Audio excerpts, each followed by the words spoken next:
Greetings, salutations everybody, and seasoned greetings. This is C. Porter, and I'm making a video here that I've been wanting to make for a while, but I guess I've just been pretty much forced to do it now, just because I realize I've missed my best opportunity to do so.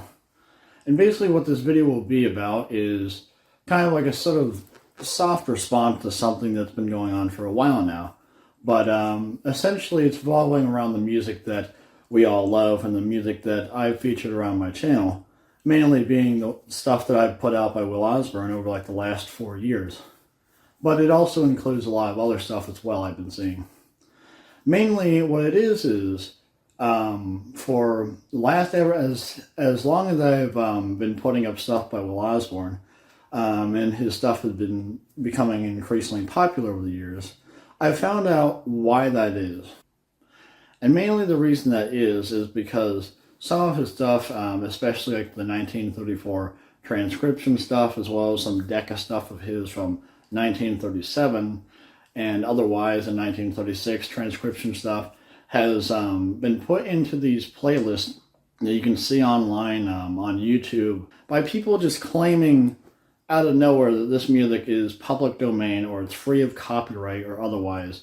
And I can only assume because none of them have ever actually come forward as to saying as to why, but I can only assume the reason why that they're doing that is because it doesn't come up on YouTube's copyright system. YouTube has this system called Content ID that they've had forever, and basically the system that allows YouTube and the people who actually own a lot of this music because of copyright law and otherwise to detect whenever this stuff is actually being played and whenever it's being used. Now, obviously, the system has been broken, as everyone's been saying since the dawn of time.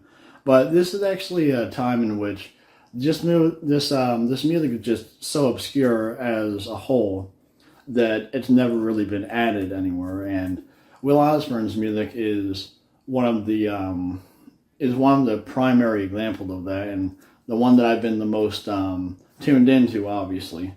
But also along these playlists, you get stuff by Chick Bullock, the Mills Brothers, especially the Boswell sisters, and several others.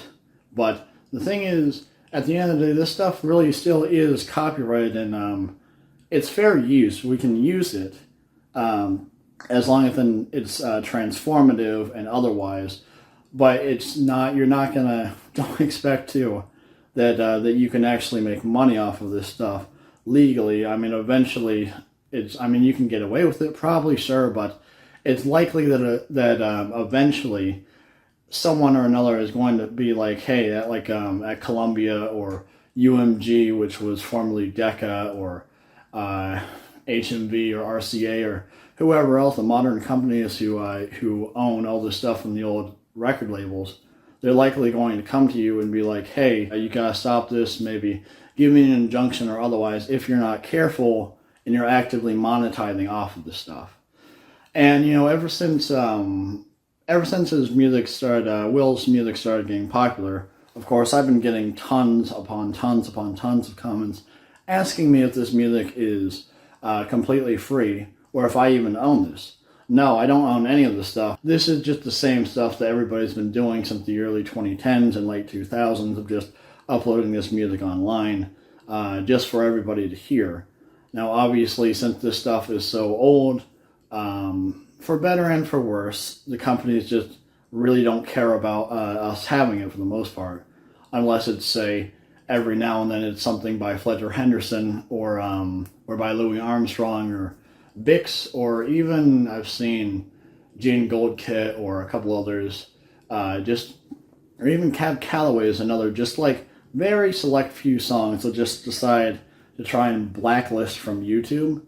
It never ends up lasting long, and it's usually because of someone who actually had permission to make a compilation album or something, or a CD or something, overstepping their boundaries and acting like they own the song itself and all the permissions to use it, and they're claiming people's videos. It's a very broken system.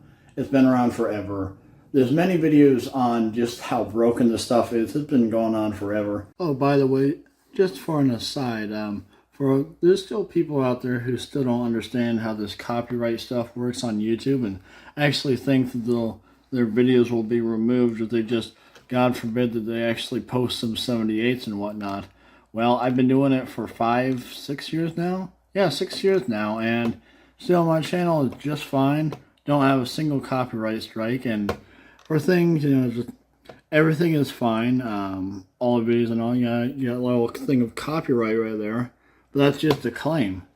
It's just all claims here. Like, see, it's all a bunch of claims in general. Like, say, let's try to find one down here. See, it's just one of those standard messages. You get them all the time. Just saying it's a claim. It's not a copyright strike. Nothing's bad happening whatsoever. Just saying you can't make money off of it. Like this one here with West End Blues. Yeah, there's a copyright on it, but there's no problem whatsoever. So yeah, everyone needs to get rid of that notion that, for old 78s and everything, that you're going to get yourself like a copyright claim or whatnot that's going to end up destroying your channel. No, that's called a strike. And you can only really get strikes and all if it's like, if you're really trying to test the limits and going into the 50s and 60s and all, whenever it becomes uncharted territory and whatnot.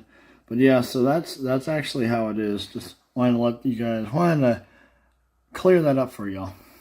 But this is just what I've learned about this, and so basically that's what's been happening. And so just in general, as the general rule, this stuff, it's not public domain and it's not copyright free. Everything except everything that is from prior to 1923 recorded in America is, as far as I know, that is public domain right now. I'll have something up in the watch later tab, wherever that is right now, or elsewhere in the description for you to see.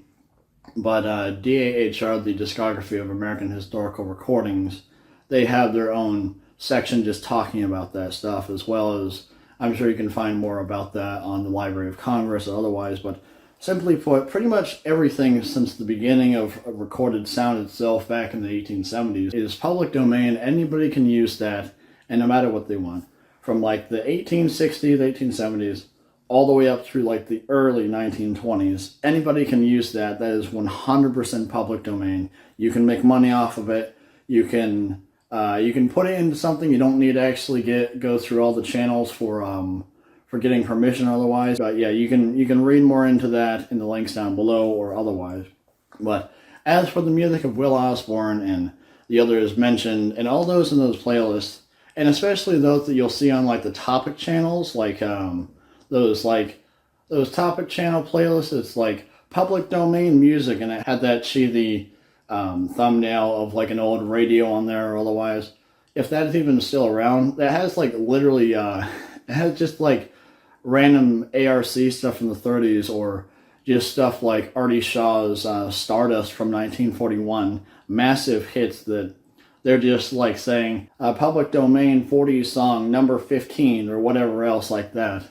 It's ludicrous, but there's people that, there's people like that out there that do that. But so, main point is, none of this music from the 20s or 30s is actually public domain. Because of the state it's in now, it's fair use for the most part. It's fair use. You can just use it if you want to be transformative or otherwise, but don't expect that you're going to be able to make money off of it. If you can, sure, maybe you can, just because the system doesn't pick it up, but at the end of the day, these companies, these record labels still own this stuff. So I just want to make sure you guys know that.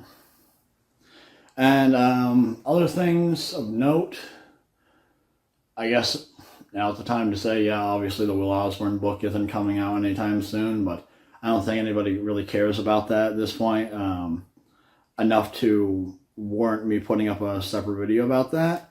I'm still working on it, but just 2024 was naive. I don't know. My first time writing a book, sue me. But other than that, I'm glad that those of you who have stuck around so far to see this thrown together video here. I'm glad that you've stuck around this long. I'm just trying to get this out as quick as possible at this point. But yeah, other than that, thanks for watching and listening. Hope to see you guys down in the comments down below or in the next video.